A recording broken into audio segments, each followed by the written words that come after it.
जय हिंद, नमस्कार दोस्तों, स्वागत करता हूं एक बार फिर से एक वीडियो के साथ डेवलप इंडिया एक्सप्रेस में। दोस्तों, भारतीय रेलवे का प्रत्येक वर्ष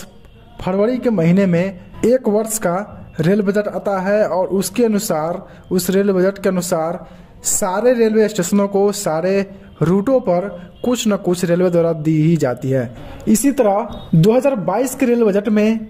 जयनगर रेलवे स्टेशन को कौन कौन सी ट्रेनें प्रदान की जानी चाहिए जिससे बेहतर सुविधा मिल सके, इसी बारे में हम चर्चा करेंगे। इससे पहले कि अभी तक आपने इस चैनल को सब्सक्राइब नहीं किया है तो सब्सक्राइब कर लीजिएगा और साथ ही साथ नोटिफिकेशन बेल को भी जरूर से प्रेस कर लीजिएगा। दोस्तों, हम जयनगर रेलवे स्टेशन से रेल बजट में 2022 के रेल बजट में दो ट्रेनों के बारे में बताने वाला हूं और दो ट्रेनें बहुत ही इंपॉर्टेंट है। अगर हम बात करें इस लिस्ट में पहली ट्रेन की, तो पहली ट्रेन है दोस्तों जयनगर से मनिहारी के बीच चलने वाली जानकी एक्सप्रेस, जिसकी ट्रेन संख्या है 15,284 और 83। यह ट्रेन एग्जिस्टिंग ट्रेन है, यानी चल रही है, और रेलवे को इसी ट्रेन को नई ट्रेन के रूप में न दे करके इसी ट्रेन को एक्सटेंड करनी चाहिए। कहाँ तक? वो भी सिल्लीगुड़ी जंक्शन तक, क्योंकि यह ट्रेन जयनगर से मनिहारी के बीच चलती है और ज़्यादातर दिनों में यह लो ऑक्यूपेंसी का शिकार हो जाता है।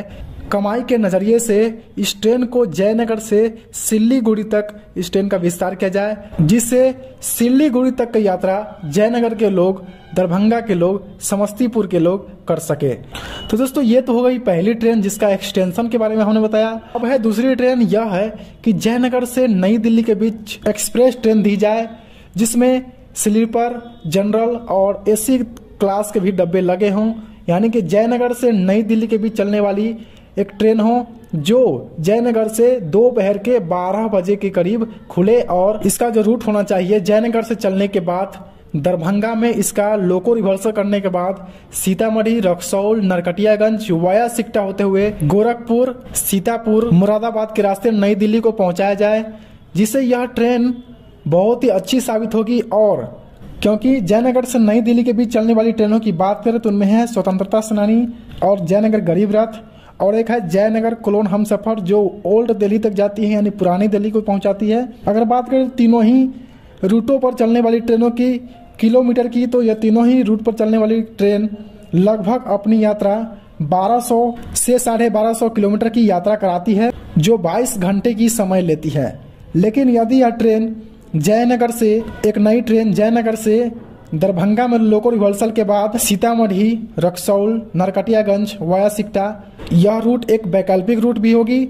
और क्योंकि इस रूट पर डिस्टेंस कम हो जाएगी, यानी कि 150 किलोमीटर के करीब डिस्टेंस कम हो जाएगी, और यह ट्रेन 20 घंटे में, लगभग 20 घंटे में यह दिल्ली पहुंच जाएगी। इन तीनों ही ट्रेनों की टक्कर देने वाली यह ट्रेन होगी, क्योंकि जयनगर से अगर नई दिल्ली के बीच स्वतंत्रता सेनानी चलती है तो उसे भी समस्तीपुर में लोको रिवर्सल किया ही जाता है, क्योंकि उस ट्रेन का मार्ग परिवर्तन करना मुमकिन नहीं है। इसलिए नई ट्रेन के रूप में जयनगर से नई दिल्ली के बीच वाया दरभंगा, सीतामढ़ी, रक्सौल के रास्ते दिया जाना चाहिए, जिससे इस क्षेत्र की जो मांगे हैं वो भी पूरी हो जाए, और सीतामढ़ी, रक्सौल से जो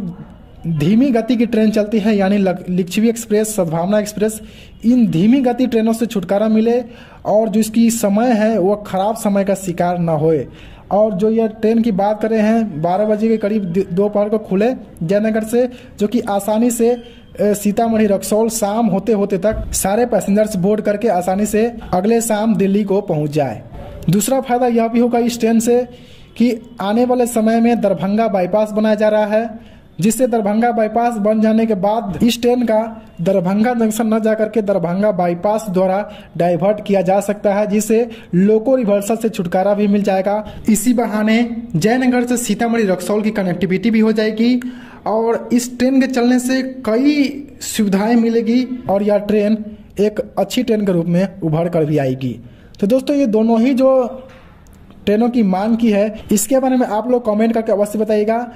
बाकी अगर वीडियो पसंद आता है तो लाइक कीजिएगा और शेयर भी कीजिएगा। मिलते हैं आपसे फिर से किसी अन्य वीडियो के साथ, तब तक के लिए जय हिंद, जय भारत।